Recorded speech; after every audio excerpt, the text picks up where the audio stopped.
예, 저희 좀 시간이 지났는데요. 오늘 계속해서 자녀 징계에 대해서 살펴보도록 하겠습니다. 정말 징계를 하는 것도 참 쉽지 않은 일인 것 같아요. 사랑을 주고 자녀들에게 그것도 또 쉽지 않은 일인데 또 징계하는 것도 정말 어려운 일인 것 같습니다. 예, 시편 33편 4절 이렇게 말씀하고 있어요. 주의 말씀은 옳으며 그분의 모든 일은 진리 안에서 이루어지는도다. 이렇게 말씀하고 있고요. 또 로마서 3장 4절에서 이렇게 말씀하고 있죠. 결코 그럴 수 없느니라 참으로 하나님은 진실하시되 사람은 다 거짓말쟁이라 할지어다. 이렇게 말씀하고 있어요. 그래서 두 말씀의 공통점이 무엇이냐면 하나님의 말씀은 항상 옳고 사람의 말은 다 잘못됐다는 겁니다. 틀리다는 거죠. 그러면 이제 사람이 하는 말은 다 잘못된 거냐? 그건 아니고요. 하나님의 말씀과 일치하는 말을 할 때는 옳은 거죠. 사람의 말도. 근데 만약에 하나님의 말씀이 있고 사람의 말이 있고 서로 다르다면 사람의 말이 잘못된 거라는 겁니다. 왜 이야기를 하냐면요. 이제 징계에 대한 이야기를 하려고 하는데요. 소위 말하는 체벌에 대해서 좀 이야기를 하려고 하는데 이게 오늘날 많이 좀 의견이 갈리죠. 현대 아동 심리학이나 교육학이나 이런 데서 가르치는 것과 성경이 가르치는 것이 좀 다릅니다. 그래서 사람들이 가르치는 것이 있고, 아이는 체벌을 하면 안 됩니다. 이렇게 가르치는 것들도 있죠. 요즘 강아지도 때리면 안 됩니다. 체벌하면 안 됩니다. 이렇게 가르치는 사람들도 있어요. 강아지도 때리지 말라고 그러는데 하물며, 그러니까 강아지 훈련시킬 때, 이제 때리지 말고 보상하는 방법으로 훈련시켜라. 이런 게 유행하더라고요. 저는 그게 맞는지 틀린지는 모르겠어요. 저는 강아지를 키워본 적은 없으니까. 관심이 있어서 책은 사서 읽어보는데, 키우지는 않으니까 모르겠더라고요. 그런데 아이들에 관해서는 또 비슷한 얘기를 하는 분들이 있어요. 그래서 아이들을 때리면 안 된다. 어떤 경우에도 이렇게 얘기를 하는 경우들이 있습니다. 근데 성경을 보면요, 하나님은 그렇게 말씀하고 있지 않습니다. 아이들을 체벌을 하라고 말씀하고 있어요. 그래서 아무리 그럴듯한 어떤 이론과 어떤 그럴듯한 말로 아이들을 체벌하면 안 된다고 이야기를 할지라도 성경에서 아이들을 체벌해야 한다고 말씀하신다면 성경이 옳다는 거죠. 주님의 말씀이 옳다는 겁니다. 이 세상 사람들 전체가 반대한다 해도 하나님의 말씀은 항상 옳습니다. 이걸 이제 첫 번째로 저희가 좀 생각해 봐야 될 문제고요. 두 번째는요, 성경이 자녀의 징계에 대해서 하시는 말씀을 사람들이 동의하지 않는 경우 그 결과를 좀 볼 필요가 있다는 겁니다. 하나님의 말씀으로 양육받은 아이들과 그렇지 않은 아이들을 비교해 보면 차이가 있을 수밖에 없죠. 아이들은 성경대로 양육하지 않으면 항상 잘못된 길로 가게 됩니다. 100% 그렇게 가게 돼요. 그래서 우리는 이번 시간에 아이들이 바로잡혀야 되는 이유와 아이들이 잘못할 때 어떻게 징계해야 되는지 좀 살펴보려고 합니다. 에베소서 2장 1절부터 3절에 이렇게 말씀하고 있어요. 또 그분께서 범법과 죄들 가운데서 죽었던 너희를 살리셨도다. 지나간 때에는 너희가 그것들 가운데서 이 세상의 행로를 따라 걸으며 공중의 권세 잡은 통치자 곧 지금 불순종의 자녀들 가운데서 활동하는 영을 따라 걸었느니라. 지나간 때에는 우리도 다 그들 가운데서 우리 육신의 욕심 안에서 생활하며 욕심과 생각의 욕망을 이루어 다른 사람들과 같이 본래 진노의 자녀들이었으나, 이제 구원받기 전에 사람에 대한 성경의 이제 묘사죠. 모든 시대의 모든 아이들은 죄를 짓습니다. 아직 구원받기 전이기 때문에 그렇죠. 아직 지가 예수님을 구원자로 받아들이기 이전의 아이들, 죄의 성품을 타고났다는 겁니다. 아이들은 다 죄를 지어요. 죄를 짓지 않는 아이는 없습니다. 특히 부모의 말을 거역합니다. 부모 말을 잘 듣는 아이, 그런 아이는 없습니다. 옆집에는 잘 듣는 것 같은데 아니에요. 다 부모 말을 듣지 않습니다. 부모가 정해놓은 선을 다 넘어간다는 거예요. 부모가 어떤 선을 정해놓든지 간에 아이들은 그 선을 넘어갑니다. 좀 관대한 선을 그는 부모도 있고요. 좀 더 타이트한 선을 긋는 부모도 있는데 아이들은 다 그 선을 넘어가요. 좀 더 관대하게 선을 그으면 안 넘어갈 것 같죠. 그것도 다 넘어갑니다. 아이들은. 죄를 짓는 것은 인간의 본성이에요. 그래서 죄를 짓는 겁니다. 그러니까 이상하게 여길 필요는 없다는 거예요. 아이들이 부모 말을 안 듣고 죄를 짓는다고 해서 야 너는 어떻게 해서 그렇게 부모 말을 안 듣냐 이렇게 따질 필요가 없다는 겁니다. 그게 본성이에요. 우리도 그랬고 다 그렇잖아요. 그렇죠? 그래서 아이들은 이 본성에 따라서 죄를 짓습니다. 타락한 인간의 본성은요 언제나 죄를 짓는 쪽으로 향해요. 시속 60km까지 가라고 그러면요 80km로 갑니다. 그럼 80km로 이 제한 속도를 올려주면 어떻게 되는 줄 알아요? 100km로 가요. 그렇죠? 100km로 올려주면 어떻게 되는지 알아요? 120km로 갑니다. 그렇죠. 저도 거의 교통 법규 다른 거 어겨서 딱지 끊는 적은 없는데 이 리미트 어겨서 끊는 적은 있었거든요, 교회에. 예, 그 리미트를 정해놔도 다 그 이상 날린다는 거예요. 올려주면 또 그걸 넘어서 날리게 된다는 거죠, 사람들이. 무료로 하나씩만 가져가라고 하면 2개씩 가져가요. 이게 인간의 본성입니다. 제가 그랬어요, 항상. 하나씩 무료로 가져가세요. 이러면 꼭 2개씩 집어왔어요. 아, 하나는 예비로 둬야지, 막 이러면서. 인간의 본성이란 거죠. 시킨 대로 안 한다는 거예요. 따라서 인간의 본성을 타고난, 이 아담의 본성을 타고난 모든 아이들은요, 법을 위반하고 규칙을 어기려고 합니다. 그래서 성경은요, 불순종의 자녀들이라는 표현을 사용하고 있어요. 아이들은 어머니에게 불순종하고 아버지에게 불순종하고요, 선생님에게 불순종하고 하나님께 불순종합니다. 아이들은 권위에 도전을 해요. 또 3절에서 진노의 자녀들이라는 표현도 있어요.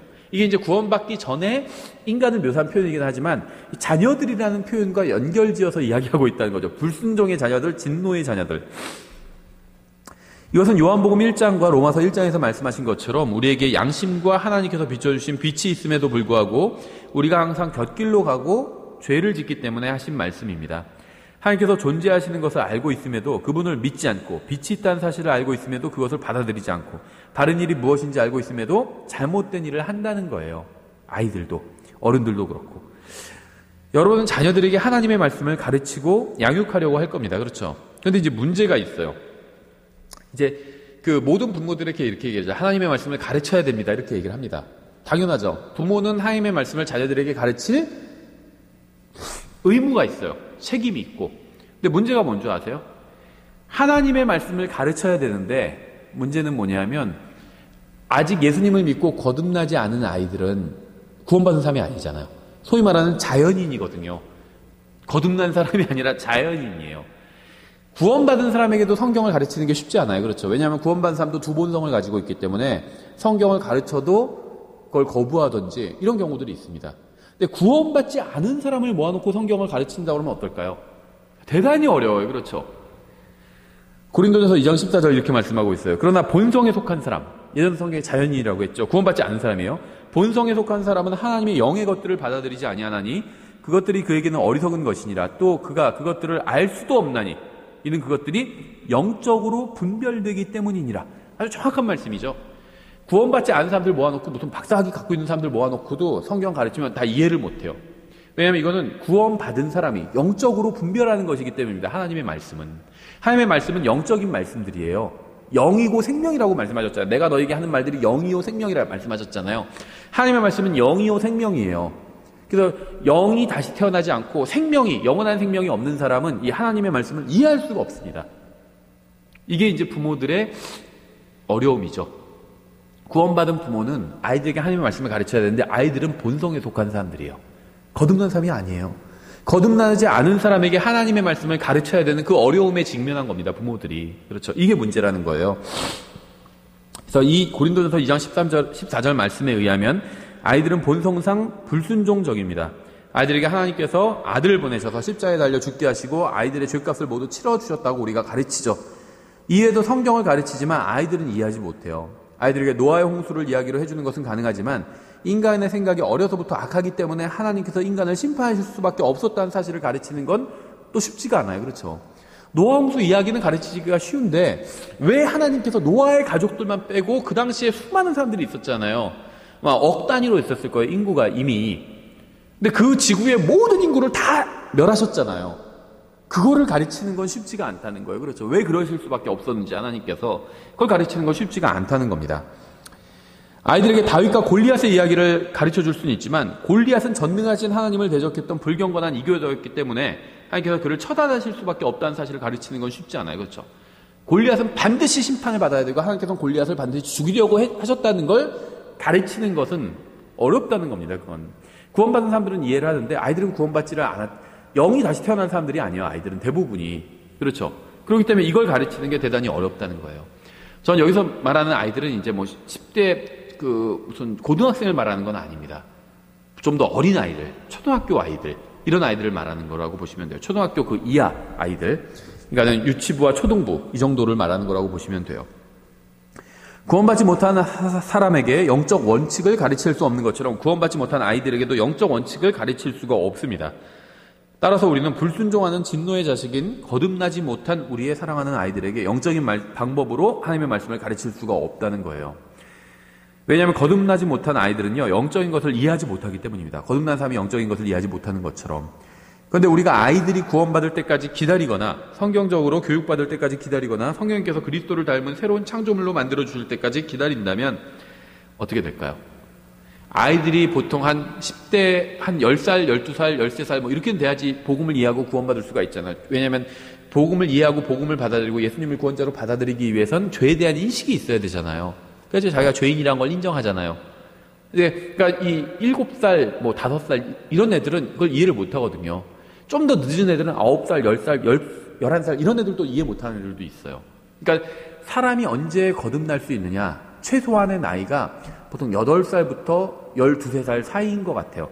예, 그 아이들마다 다 다른 것 같아요. 미국도 그렇고 한국도 그렇고 다 비슷한 얘기를 하거든요. 복음을 많이 전하시는 분들의 얘기를 들어보면 다 비슷해요. 얘기가 8살 이하로 구원받는 것을 본 적이 거의 없다 이렇게 얘기하시더라고요. 아주 예외적으로 7살에 구원받은 아이도 있긴 한데, 왜냐하면 7살짜리가 우리나라 나이로 치면 8살이죠. 죄에 대한 인식을 가지고 있기는 대단히 어렵거든요. 예, 그래서 그 어느 정도 나이가 돼야지 구원받을 수가 있는데, 문제는 뭐냐면 그 나이가 될 때까지, 구원받을 때까지 기다렸다가 하나님의 말씀을 가르치려고 하면 그건 또 너무 늦다는 거죠. 아주 어렸을 때부터 하나님의 말씀을 구원받을 수도 없어요. 예를 들면 6살짜리 아이는 구원받을 수가 없어요. 그러니까 구원받을 수 없다는 말을, 오해의 소지가 있네요. 죽으면 하늘나라 가겠죠. 근데 거듭날 수가 없어요. 그렇죠? 거듭나기 위해서는 자기가 하나님 앞에서 죄인이란 걸 시인하고 자기 죄를 회개하고 그 다음에 예수 그리스도의 십자가 대속을 믿어야 돼요. 근데 6살짜리가 그렇게 할 수가 없어요. 그게 무슨 얘기인지도 잘 모르기 때문에. 그렇죠? 할 수가 없어요. 그러면 그렇다고 해서 아이가 거듭날 때까지 기다린다? 이거는 또 너무 늦다는 거죠. 예, 그래서 우리는 진노의 자녀들이, 우리 아이들이 복음을 이해하고 거듭날 수 있기 전까지 무엇인가 해야 된다는 겁니다. 거듭난 사람에게 성경을 가르치는 것처럼 가르칠 수는 없어요. 하지만 그렇다고 해서 안 가르칠 수도 없다는 거죠. 거듭나지 않은 사람들이에요, 우리의 어린 아이들은. 하지만 성경은 가르쳐야 된다는 겁니다. 그렇죠? 거짓 교리 하나가 또 다른 거짓 교리로 인도를 합니다. 개신교회는 로마 천주교로부터 나왔어요. 장로교는 장로교를 비판하는 게 아니라 팩트를 얘기하는 거예요. 로마 천주교에서 나왔죠. 로마 천주교에 속해 있던 신부들이 교황의 잘못을 지적하고 항의했고 개신교를 만들었어요.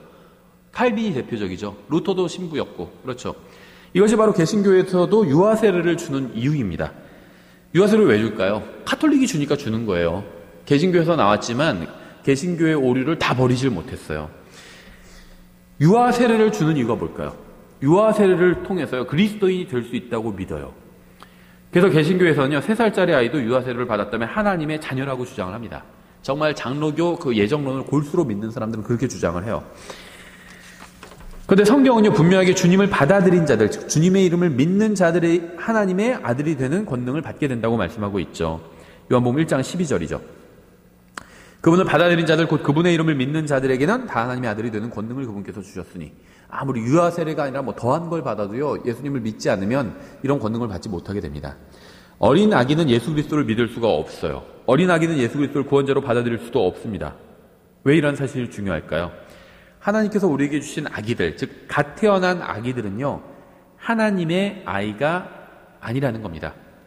물론 하나님께서 놀라운 창조물로 직접 아기를 만드셨지만, 그럼에도 예수 그리스도를 믿지 않으면 누구도 하나님의 아들이 될 수 없기 때문에 갓 태어난 아기 혹은 아직 예수 그리스도를 믿지 않는 아이는 하나님의 아들은 아니라는 거예요. 물론 우리가 아이들에게 복음을 전하고 아이들이 복음을 받아들이면 아이들도 하나님의 아들들이 될 수 있죠. 그런데 그렇게 되기 위해서는요, 복음을 이해할 만큼 아이가 적어도 자라야 돼요. 그렇죠. 적어도 초등학생은 돼야 된다는 거죠. 그러므로 아이가 복음을 이해하고 예수 그리스도를 구원자로 받아들일 때까지는 아이들을 영적인 방법으로 훈육할 수가 없다는 겁니다. 왜냐하면 영에 문제가 생긴 자연이기 때문에 아이들도 구원받기 전까지는. 그래서 영적인 방법으로 훈육할 수가 없다는 거예요. 거듭나지 않은 아이들은 하나님의 영의 일들을 받아들이지 못하기 때문이에요. 그렇죠? 거듭나지 않은 사람은 하나님의 영의 일들을 받아들이지 못한다고 고린도전서 2장 14절에서 분명히 말씀하셨잖아요. 아이들도 마찬가지라는 거예요. 그러니까 이게 이제 구원받은 어른들을 상대하는 것과 또 다르다는 겁니다. 아이들을 가르치는 거는 구원받은 어른들에게도 성경을 가르쳐야 되죠. 교회에서 주로 목사가 하는 일이에요. 근데 구원받지 않은, 예수님을 구원자로 받아들이지 않은 아이들에게도 성경을 가르쳐야 되는데 이게 사실은 굉장히 특수한 일이라는 겁니다. 흔한 일은 아니라는 거예요. 거듭나지 못하는 아이들에게는 영적인 것들이 어리석은 것으로 보일 수 있습니다. 하나님의 영의 일들은 영적으로만 분별할 수 있기 때문이에요. 그래서 우리는 아이들을 훈계하기 위해서 다른 성경적인 방법을 찾아봐야 되는데요. 누군가를 훈계하기 위해서는요, 그 사람의 마음을 얻어야 돼요. 이게 굉장히 중요합니다. 아이들에게 하나님의 말씀을 가르치고 훈계하기 위해서는요, 먼저 마음을 얻어야 된다는 거예요. 마음을 얻지 못하면 그 사람을 이해시킬 수가 없습니다. 전도서 8장 11절 이렇게 되어 있어요. 악한 일에 대한 판결이 신속히 집행되지 아니하므로, 사람들이 나쁜 짓 많이 하는데 벌도 안 받아요. 그런 까닭에 사람들의 아들들의 마음이 악을 행하려고 그들의 속에서 완전히 고정되었도다. 이렇게 말씀하고 있죠. 이건 아이들에게 적용할 수 있는 아주 좋은 말씀입니다. 이 콘크리트는요, 마르기 전에 모양을 잡아야 돼요. 쫙 공구리 쳐놓는다고 그러잖아요. 콘크리트로 쫙 이렇게 해놔요. 그럼 이제 좀 기다려야 돼요. 근데 거기에 가끔 보면요, 콘크리트에 고양이 발자국 같은 거 찍혀있을 때도 있어요. 새 발자국이 찍혀있을 때도 있고. 사람이 하니까 그런 거 보니까 거기 딱 들어섰다가 뭔가 이상하다는 걸 느끼고 바로 나간 거죠. 근데 그게 그 상태로 굳어버려요. 그래서 고양이 발자국이 막 찍혀있어요. 콘크리트 보면. 강아지 발자국도 찍혀있고. 다 마르고 난 후에는요, 그 모양을 바꿀 수가 없습니다. 모양을 바꿀 수 있는 마른 콘크리트의 모양을 바꿀 수 있는 유일한 방법은요, 깨거나 깎아내는 수밖에 없어요. 성경은 사람들의 아들들의 마음이 악을 행하려고 완전히 고정되기 전에 그 마음을 바로잡아야 한다고 말씀하고 있습니다.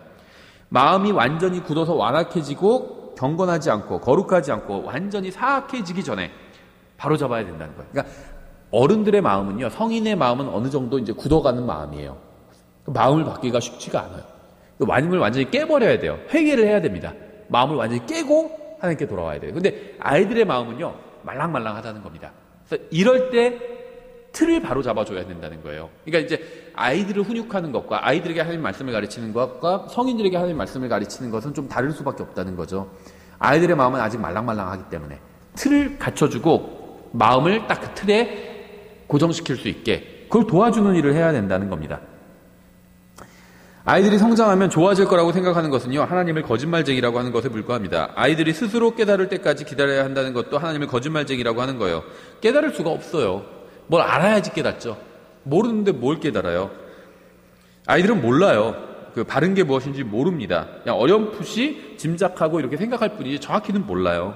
아이들을 바로잡지 않으면 같은 죄를 반복해서 짓게 됩니다.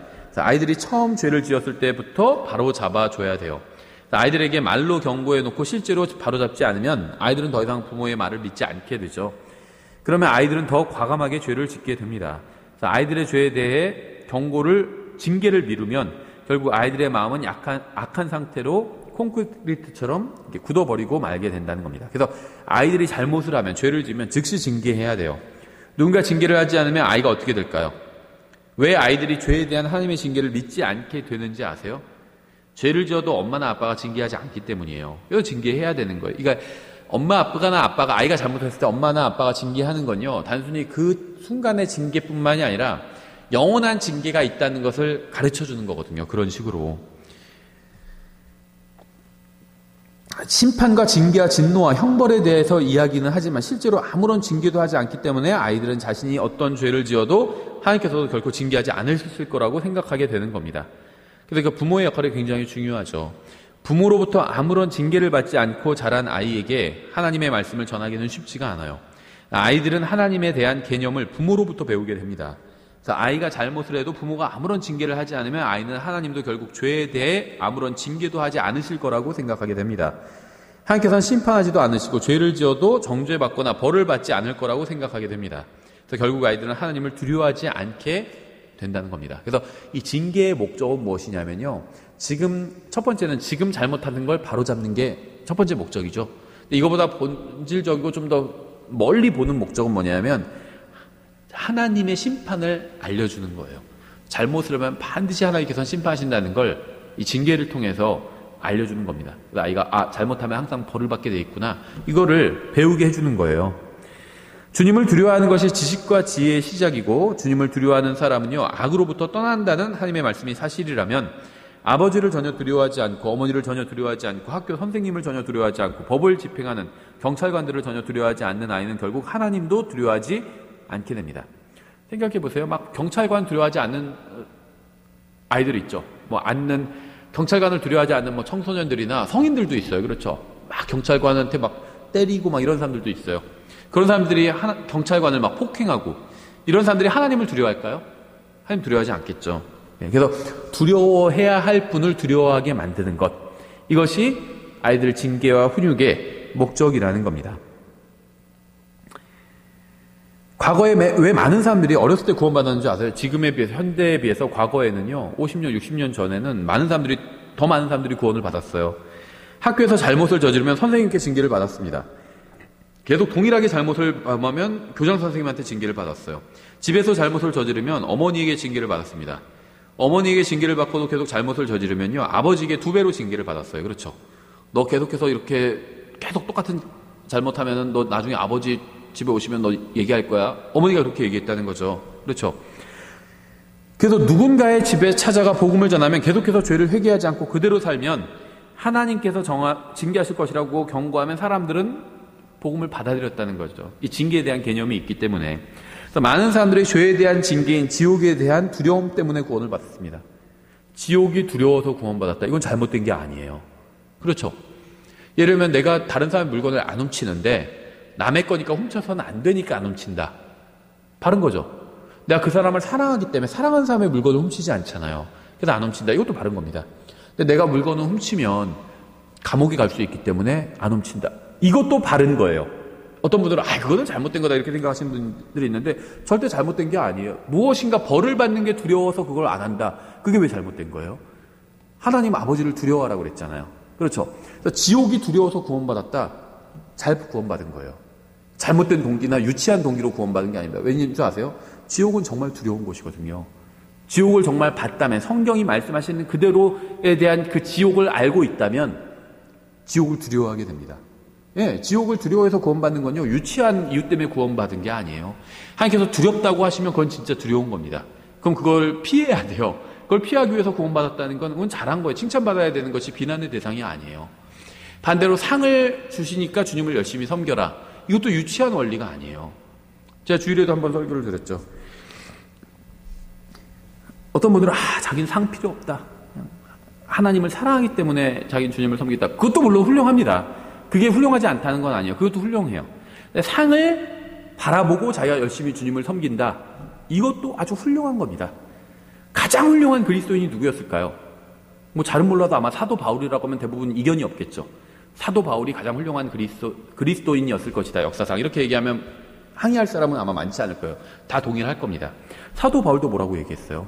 자기가 그 높으신 부르심의 상을 쫓아가려고 그 표대를 향해서 밀고 나간다고 얘기하죠. 한마디로 상 받으려고 자기가 열심히 주님을 섬기고 있다. 그 얘기라는 거예요. 주님께서 주시는 상을 바라보면서 주님을 열심히 섬기는 거는요, 아주 훌륭한 겁니다. 아주 성숙한 그리스도인이 하는 거지 그게 유치한 게 절대 아니에요. 왜 그런 줄 아세요? 아버지가 너 열심히 이번 시험에서 100점 맞으면 예를 들면 그러면 아빠가 너 특별 용돈 10만 원을 줄게. 그러니까 됐어요. 10만 원. 뭐 했어요? 살 것도 별로 없겠다. 이렇게 하는 게 훌륭할까요? 아니면 그러면 열심히 하겠습니다 하고 그게 훌륭할까요?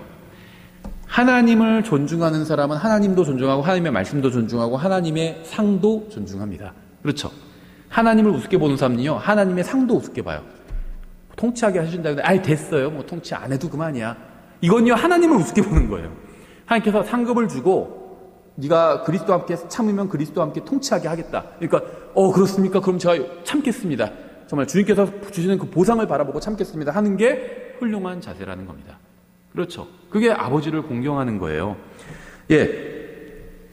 그래서 이 징계를 반드시 해야 되고요. 징계를 두려워하게 해야 됩니다. 내가 이렇게 하면 징계 벌을 받을 텐데 이런 생각을 아이의 마음속에 심어 주어야 된다는 거예요. 많은 사람들이 죄에 대한 징계인 지옥에 대해서 두려움 때문에 구원받았죠. 왜냐하면 부모로부터 징계를 받은 아이는 죄에 대한 징계라는 것이 존재한다는 사실을 몸으로 배웠기 때문에 하나님께서 죄에 대해 징계하실 것이라는 사실도 받아들였기 때문입니다. 하나님의 말씀을 기록된 대로 믿지 않는 부모들은요, 성경을 기록된 대로 믿지 않는 교회로 아이들을 데려갔어요. 그러자 아이들은요, 지옥이 실제로 존재하는 장소라는 사실을 믿지 않았고 결국 하나님도 믿지 않게 되었습니다. 지옥이 없으면 어떻게 되는 줄 아세요? 하나님 믿을 필요가 없어요. 지옥이 없는데. 그렇죠. 오늘날 학교에서 교사가 잘못을 범한 아이를 징계하면요, 부모가 찾아와서 교사를 고소하는 시대예요. 그러니까 오늘날은 아이들에 대한 징계가 사라진 시대입니다. 그래서 징계를 받지 않고 성장한 아이들은 결국 하나님도 믿지 않게 되어버린 거예요. 지옥 얘기를 해도요, 두려워하지 않아요. 에이, 뭐 그렇게 실제 벌을 받겠어, 뭐. 이렇게 생각한다는 거죠. 그러니까 왜 징계가 학교에서 사라졌는지 알겠죠. 마귀가 다 그렇게 한 거예요. 그래서 우리는요, 불순종의 자녀들이며 영적인 것들을 이해하지 못하는 아이들을 징계로 가르쳐야 됩니다. 징계로 진리를 가르쳐야 돼요. 잠언 1장 7절 이렇게 되어 있어요. 주를 두려워하는 것이 지식의 시작이거늘 어리석은 자들은 지혜와 훈계를 멸시하느니라. 하나님을 두려워하지 않으면 여러분은 결코 배워야 할 것들을 배우지 못하게 됩니다. 1장 10절에 내 아들아 죄인들이 너를 꿰일지라도 너는 동의하지 말라. 하나님의 말씀에 하면 아이들도 죄인이라는 거예요. 여러분이 반드시 알아야 될 사실은 여러분의 아이들도 죄인이고 여러분의 아이들 주위에 둘러싸고 있는 아이들도 다 죄인이라는 겁니다. 여러분의 아이들을 둘러싼 아이들은 여러분의 아이들이 죄를 짓도록 꿰일 거예요. 전 여러분의 아이들의 친구들이 모두 다 끔찍한 짓만 한다거나 무슨 뭐 극도로 사악한 살인자들이다 이런 얘기를 하는 게 아니라 다 죄를 짓고 싶어 한다는 겁니다. 그런 성향을 가지고 있다는 거예요. 성경은 단 한 번도 죄의 결과가 즐거운 것이라고 말씀하신 적이 없습니다. 죄의 삭은 사망이에요. 죄는 죽음을 가져옵니다. 죄를 짓는 동안은 잠시 즐거울 수 있지만 하나님은 조롱당하지 않으시고 심은 대로 거두게 하시기 때문에 언젠가는 반드시 자신이 뿌린 죄의 씨앗에서 자란 것을 거두게 하십니다. 하나님께서는 죄의 열매가 바로 즉시 열리는 게 아니라 나중에 때가 되면 열린다고 말씀하셨어요.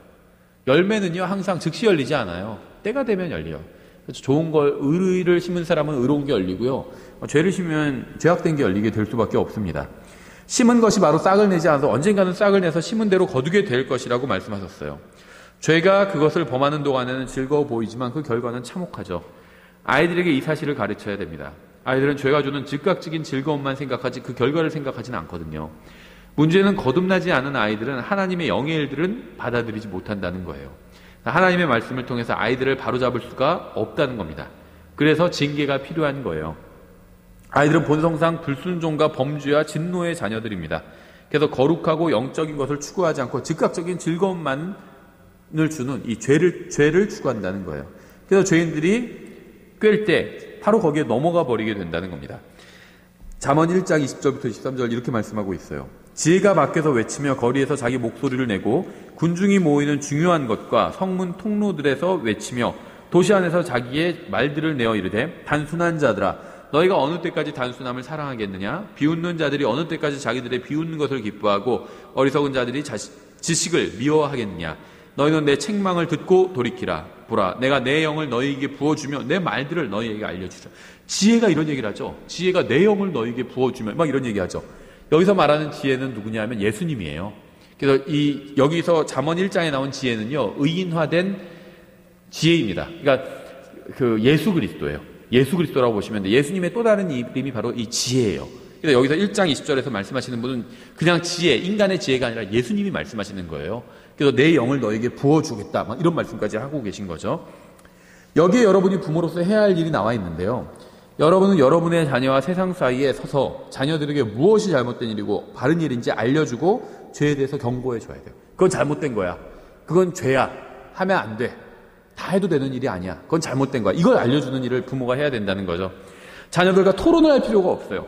자녀들에게 필요한 것은 토론이 아니고 훈계와 책망이에요. 이게 이제 성경을 가르치는 방법이거든요. 토론이 전 나쁜 거라고 생각하지는 않아요. 사도행전에서 보면 안 믿는 사람들과 토론했거든요. 믿는 사람들에게는 어떻게 했는지 아세요? 성경을 가르치는 사람이 토론한 게 아니에요. 네, 여러분도 이제 누군가에게 성경을 가르치게 되잖아요. 자녀들일 수도 있고 초신자일 수도 있어요. 성경을 가르칠 때 토론하는 게 아니에요. 토론이 다 잘못됐다 이런 말은 아닙니다. 그런데 성경을 가르치는 건 하나님의 말씀을 항상 선포하는 겁니다. 하나님의 말씀을 갖고 토론하는 게 아니에요. 선포하는 거예요. 그럼 그 말씀이 믿는 사람 안에서 역사하는 거거든요. 토론해서 이해가 되면 무슨 열매가 맺히고 이게 아니라 하나님의 말씀을 선포하면 그 선포된 말씀을 믿는 사람 안에서 그 말씀이 역사하는 거예요. 이게 성경의 방법이에요. 자녀들에게도 마찬가지예요. 자녀들을 놓고 막 토론하는 게 아니에요. 가르쳐주는 겁니다. 이건 잘못된 거야. 너 그렇게 하면 혼날 줄 알아. 이렇게 가르쳐야 된다는 거, 어린 아이들한테는. 잠언 1장 24절부터 27절. 내가 불렀으나 너희가 거절하였도다. 예수님의 말씀이죠. 내가 내 손을 내밀었으나 아무도 중시하지 아니하였으며 도리어 너희가 내 모든 권고를 무시하고 내 책망을 전혀 원치 아니하였은즉 나도 내 재난을 보고 웃으며 내 두려움이 이를 때에 조롱하리니 그때 내 두려움이 황폐한 같이 이르고 내 멸망이 회오리바람 같이 이르며 내게 고난과 번민이 이르리라. 여러분은 부모로서 이 말씀에 주의를 기울여야 됩니다. 여러분은 자녀들의 친구가 아닌 부모예요. 요즘 막 친구가 되려고 하잖아요. 친구가 아니에요. 친구 놀이를 할 수는 있겠지만 친구는 아닙니다. 그렇죠. 부모예요. 엄마이지 여자친구가 아니라는 겁니다. 아빠이지 남자친구가 아니에요. 왜냐하면 죄의 길에서 벗어나지 않은 아이들을 기다리는 것은 재난과 멸망과 고난과 번민이기 때문이에요. 부모는 아이들을 자녀의 죄인의 길에서 하나님의 길로 인도할 책임이 있습니다. 가이드예요. 인도자고 친구가 아니라는 겁니다. 동등한 위치에 있지 않다는 거예요. 먼저 앞서서 뭐가 잘못됐는지 아는 위치에 있다는 겁니다. 그렇죠. 징계하면 자녀가 자신을 싫어하지는 않을까 걱정하는 부모가 있습니다. 물론 징계를 좋아하는 사람은 아무도 없죠. 자녀들도 징계를 받으면 그 당시에는 부모를 원망하고 미워할 수도 있습니다. 그러나 징계를 받은 아이들만이 미래를 바르게 대비할 수 있어요. 누군가는 여러분의 아이들을 훈련시켜야 됩니다. 아이들의 친구들이 그 일을 할 수도 있고 여러분이 할 수도 있어요. 그러니까 아이들은요 반드시 훈련받아야 되는데요. 그 훈련을 시키는 일을 친구가 할 수도 있고 부모가 할 수도 있다는 겁니다. 그렇죠. 여러분이 아이들을 바른 길로 인도하지 않으면요 아이들의 친구들이 자신들의 길로 아이들을 인도해 가게 될 겁니다. 오늘날 대부분의 아이들은요 다 친구들한테 훈계를 받았어요. 친구들의 인도를 받았습니다. 그래서 엉망이 돼버린 거예요. 예, 친구들은 인도하긴 하는데 바르게 인도하지는 못하거든요. 그렇죠. 왜냐면 자기들도 몰라요. 인생이 어떻게 될지. 소경이 소경을 인도하는 것처럼 그렇게 인도해 가는 거예요. 나쁜 것들을 다 친구한테 배우잖아요. 그렇죠. 친구들끼리 서로 가르쳐주고.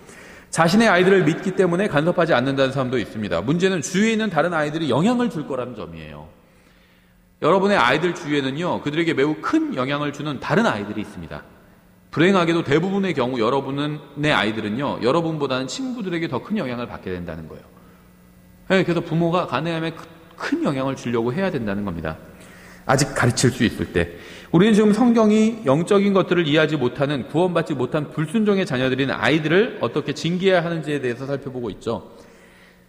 잠언 22장 15절에서 아이의 마음에는 어리석음이 매여 있거니와 바로잡는 회초리가 그것을 몰아내어 그에게서 멀리 떠나게 하리라. 성경은 분명히 아이들을 징계해야 된다고 말씀하고 있어요. 아이들을 바로잡기 위해서 회초리를 들어야 됩니다. 이것은 제가 지어낸 말이 아니라 성경에 기록된 하나님의 말씀이죠. 아이들은 회초리를 통해서 부모에게 징계를 받아야 언젠가 모든 죄를 심판하시고 징계하시는 분이 있다는 사실을 받아들일 수가 있어요. 여러분은 아이들을 징계함으로 아이들이 복음을 받아들일 준비를 시켜줄 수가 있다는 겁니다. 그러니까 아이들이 억지로 믿게 할 수는 없죠. 부모도 그건 못해요. 그렇죠. 믿는 건 자신 그 개인의 마음의 결단의 문제죠. 하지만 믿기 쉽게 만들어줄 수는 있다는 거예요. 부모는 아이들이 하늘나라에 가도록 하늘나라를 보내줄 수는 없어요. 하늘나라에 가는 길을 좀 더 쉽게 갈 수 있게 도와줄 수는 있다는 겁니다. 그렇죠. 하나님을 사랑하게 만들 수는 없지만 하나님을 사랑하는 걸 좀 더 쉽게 도와줄 수는 있다는 거예요. 하나님을 사랑하는 걸 어렵게 만들 수도 있고 부모가. 그렇죠. 여러분은 아이들을 징계함으로 아이들이 복음을 받아들일 준비를 시켜줄 수 있죠. 죄에는 항상 징계가 따른다는 사실을 알아야 나중에 복음을 들을 때 죄의 삭스는 사망이라는 하나님의 말씀을 받아들일 수가 있는 겁니다. 잘못한 아이들에게는 회초리로 징계해야 돼요. 그렇다면 어느 강도로 회초리를 들어야 될까요? 성경은 아이의 마음에는 어리석음이 매여 있다고 말씀하고 있어요. 그러니까 아이의 마음에 매여 있는 어리석음이 완전히 끊어져 날아가 버릴 정도로 징계해야 된다는 겁니다. 회초리가 어리석음을 몰아내서 아이에게서 멀리 떠나게 할 정도로 징계해야 한다는 거예요. 여러분은 아이들의 마음속에 있는 어리석음을 몰아내야 됩니다. 몰아내야 돼요. 저는 여러분이 구체적으로 어떻게 아이들을 징계해야 하는지에 대해서는 몰라요. 다만 성경이 말씀하시는 것을 알려드릴 뿐입니다. 아이들의 마음에서 어리석음을 몰아내지 않으면요, 그 어리석음은 마약 중독, 10대 임신, 폭력 서클 활동, 그 밖에 다른 범죄와 하나님을 믿지 않음으로 열매를 맺게 됩니다.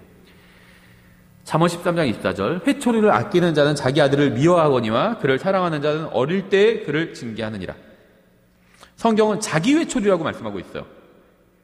회초리를 아끼는 자는 자기 아들을 미워하거니와 이렇게 돼 있는데, 영어로 보면 his rod 이렇게 돼 있거든요. 자기 회초리.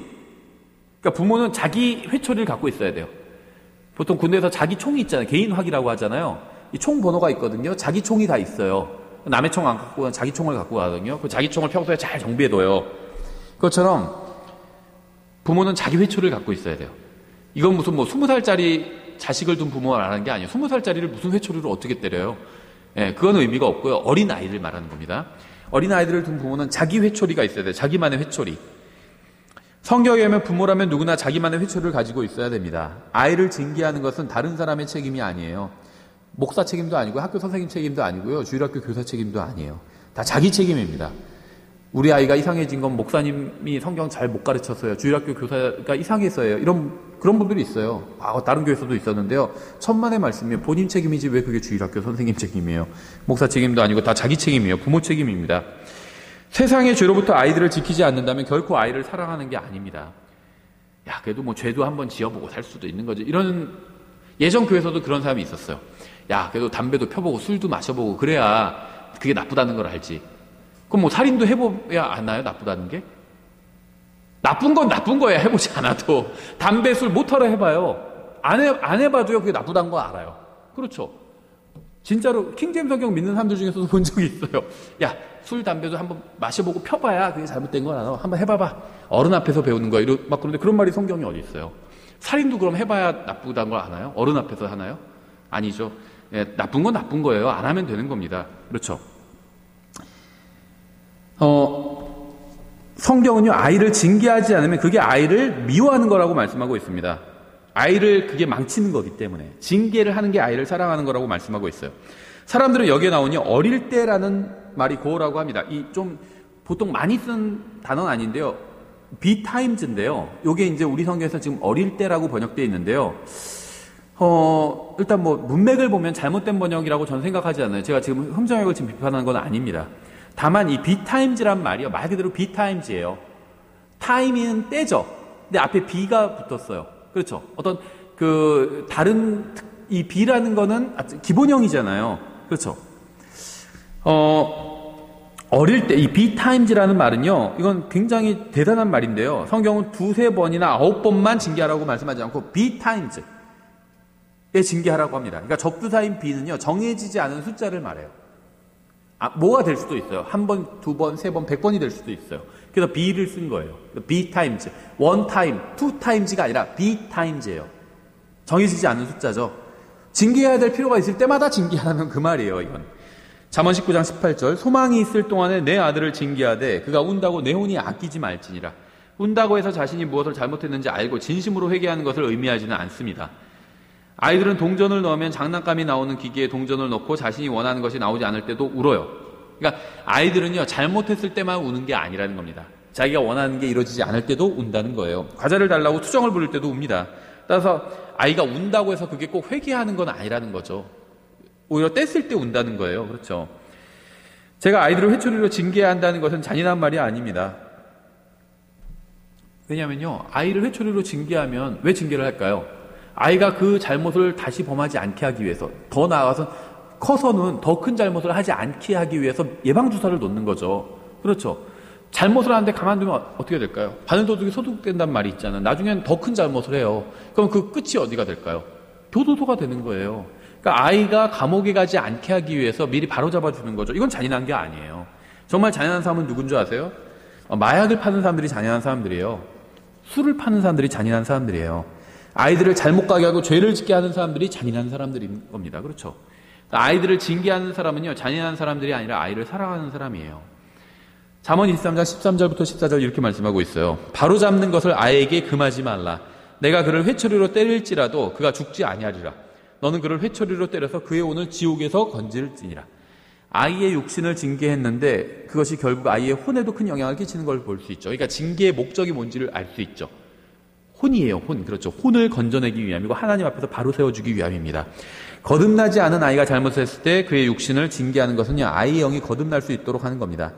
부모로부터 징계를 받으면서 자란 아이는 죄에 대한 형벌이 존재한다는 사실을 몸으로 터득해서 알고 있고, 죄에 대한 하나님의 심판에 대한 말씀을 들으면 그 말씀을 받아들이고 예수 그리스도를 믿을 수 있게 됩니다. 어떤 사람들은 여기서 나온 이 때린다 라는 표현이 잔인하다고 그래요. 아이를 때릴지라도 이렇게 했는데 영어로는 빛이거든요. 빛이란 말이 때린다는 말이잖아요. 그렇죠? 그런데 이 빛이라는 말은요, 그렇게 잔인한 표현은 아니에요. 적당한 표현이에요. 이 드럼을 칠 때도 빛이라고 하거든요. 빛. 그렇죠? 그러니까 드럼을 치는 것은 드럼을 부러뜨리기 위함이 아니라 특정한 목적, 이 소리를 낸다는 특정한 목적을 가지고 적당한 힘을 들여서 드럼을 치는 게 비트죠. 비트하는 거예요. 따라서 사람들이 생각하는 것처럼 이 비트라는 표현이 무자비한 폭력을 조장하는 것은 아니라는 겁니다. 성경은 아이가 잘못했을 때 회초리로 때리라고 말씀하고 있어요. 주먹으로 쳐서 뭐 이빨을 부러뜨리라 이렇게 말씀하고 있지 않다는 거죠. 회초리로 때리라고 말씀하고 있다는 겁니다. 그렇죠? 그러니까 아이를 징계한다는 명목 아래 폭행해서 아이에게 상해를 입히는 사람들이 있어요. 그 사람들이 가야 될 장소는 따로 있죠. 교도소예요. 그렇죠? 그건 아동학대예요.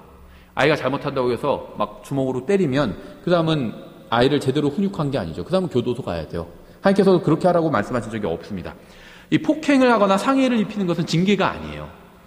아이를 성경대로 회초리로 징계하지 않고 자기 마음대로 폭행하는 것은 폭력일 뿐입니다. 그러니까 성경은요, 아이를 징계하라고 말씀하고 있고요, 때리라고 말씀하고 있는데 손으로 때리라고 말씀하고 있지 않고 회초리로 때리라고 말씀하고 있어요. 반드시 막대기나 회초리로 아이를 때려야 됩니다. 이게 성경적인 징계라는 거죠. 아이가 구원받아 성경을 이해할 수 있게 돼서 회초리로 징계하지 않고 하나님의 말씀으로 깨달음을 줄 수 있기 전에는 회초리로 징계해야 됩니다. 그러니까 먼저 어릴 때부터 회초리로 징계해야 돼요. 그리고 아이가 이제 컸어요. 그럼 그때는 이제 말로 해야 돼요. 말로. 그렇죠. 큰 애들은 때릴 수가 없거든요. 잠언 10장 13절. 명철이 있는 자의 입술에서 지혜를 찾으려니와 명철이 없는 자의 등을 위해 회초리가 있느니라. 그러니까 이제 징계하는 방법을 아주 성경은 구체적으로 말씀해주고 있죠. 회초리로 때리래요. 근데 어디를 때리냐? 등을 때리래요.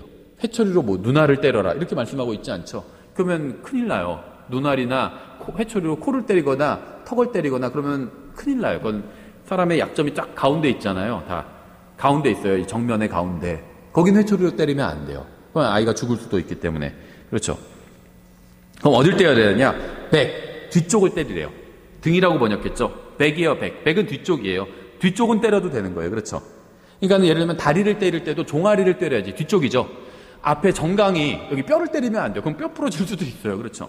그러니까 뒤쪽을 때려야 되는 거예요. 아이의 뒤쪽을. 그렇죠. 아이에게 상처가 영구적으로 남는 곳이 아닌 다른 부분, 뒤쪽, 살이 있잖아요. 쿠션이 있고. 이런 데를 때려야 된다는 겁니다. 전 성경이 말씀하시는 것을 여러분에게 보여드리고 있는 것뿐이에요. 여러분 중에는 어떠한 경우에도 아이를 때리는 것은 잘못이라고 생각하는 사람도 있을 수 있어요. 이 강의를 듣는 사람 중에도. 그런데 여러분이 하나님의 말씀과 다른 것을 주장한다면 하나님이 아니라 다른 것을 주장하는 사람이 거짓말쟁이인 거죠. 아이를 때려서 안 된다 하는 사람이 있고 하나님께서 아이를 때려도 된다 말씀하신다면 아이를 때려서 안 된다고 주장하는 사람이 거짓말하고 있는 거죠. 잠언 29장 15절에 회초리와 꾸짖음은 지혜를 주거니와 제멋대로 버려둔 자식은 자기 어머니에게 수치를 가져오니라. 제멋대로 버려두면 어떻게 되나요? 나중에 경찰서에서 전화 오는 거예요. 저기 누구누구 뭐 어머님이시죠? 지금 뭐 사고를 쳐서 지금 왔는데 오셔야겠는데요. 이런 전화 받는다는 겁니다. 그렇죠? 어머니에게 수치를 주는 거예요. 아이가 어느 날 갑자기 막 애를 데리고 온다든지 10대 아이가 어머니에게 수치를 주는 거잖아요. 그렇죠? 회초리와 꾸짖음이 지혜를 준대요. 과외 선생님이 지혜를 주는 게 아니라 회초리와 꾸짖음이 지혜를 준대요. 저희 세대는 아이가 잘못하면 그 아이를 탓하기 전에 그 아이를 양육한 부모를 욕했습니다. 아이가 잘못을 저지르면 아이를 괴물로 키운 부모에게 책임을 돌렸어요. 그렇죠? 누구네 집 아이인데 아이고 부모가 오죽했으면 애가 저렇게 됐겠어. 이렇게 생각했던 거예요. 사람들이. 죄란 본성적으로 타고나는 것입니다. 따라서 아이를 징계하지 않고 그대로 놔두면 아이가 커서 무엇이 될까요? 풍성한 죄의 열매를 맺을 것이고 그 아이를 낳고 기른 부모는 수치를 당하게 될 것입니다. 그리스도인들도 마찬가지겠죠. 이제 마지막으로 자녀들에게 하시는 하나님의 말씀을 들어보고 이제 끝을 맺겠습니다. 자녀들은 이 말씀을 잘 생각해야 돼요. 히브리서 12장 7절부터 11절이죠. 너희는 징계를 견디어내면 하나님께서 아들들을 대우하듯 너희를 대우하시나니 아버지가 징계하지 않는 자가 무슨 아들이냐? 모든 사람이 징계를 받음으로 너희에게 징계가 없으면 너희가 사생하여 아들이 아니니라. 또한 우리에게 있던 우리 육체의 아버지들이 우리를 바로잡아도 우리가 그들을 공경하였거늘 하물며 영들의 아버지께 우리가 더욱 복종하고 이로써 살아야 하지 아니하겠느냐.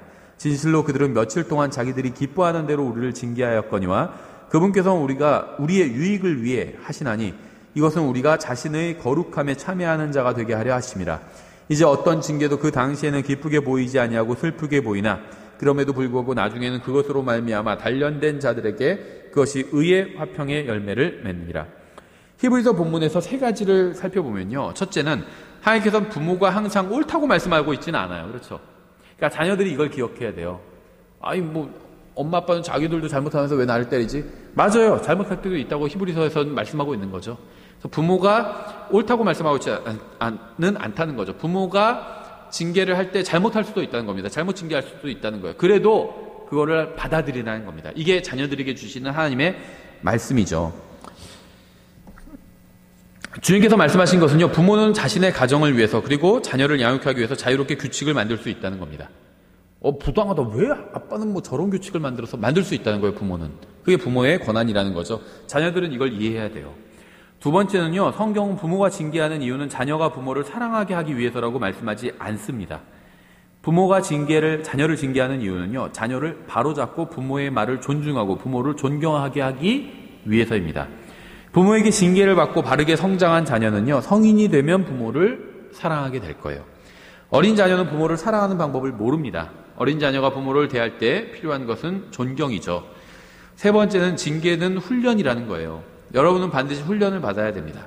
징계를 받는 당시에는 고통이 따르겠지만 좀 더 멀리 보면 징계는 큰 유익을 가져온다는 거죠. 저는 성경이 자녀를 어떻게 징계해야 하는지에 대해서 말씀을 드렸습니다. 회초리로 징계해야 되고요. 어린 자녀들 말하는 거예요. 그 다음에는 어디를 징계해야 될까요?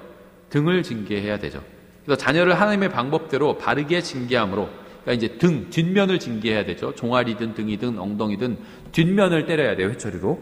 그래서 자녀를 하나님의 방법대로 바르게 징계함으로 자녀의 혼을 지옥으로부터 구하고 하나님과 바른 관계를 맺을 수 있도록 인도해야 할 책임이 부모에게 있다는 겁니다. 이 책임은 누구에게도 있지 않아요. 그렇죠? 대통령이나 사회나 국가나 교회나 목사나 주일학교 교사에게 이런 책임이 있는 게 아니라 부모에게 있다는 겁니다. 부모에게. 그렇죠? 그래서 저희가 자녀 징계에 대해서 간단하게 살펴봤습니다. 잠깐 녹음을 중단.